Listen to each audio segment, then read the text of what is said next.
அவனை நான் சிறுமைப்படுத்தினேன்.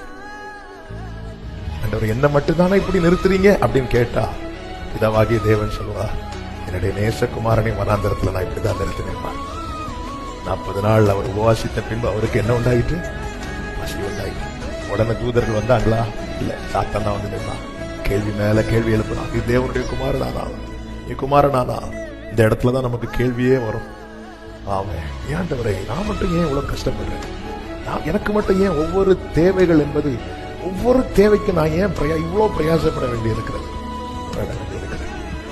இஸ்ரவேலர்கள் முறுமுறுத்தார்கள். நேசகுமாரன் சொன்னார், மனிதன் அப்பத்தினால் மாத்திரம் அல்ல. ஆமாம், அதன் அர்த்தம் என்ன?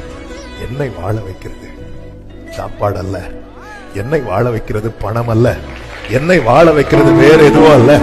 என் ஆண்டவர் என்னோடு பேசுகிற வார்த்தை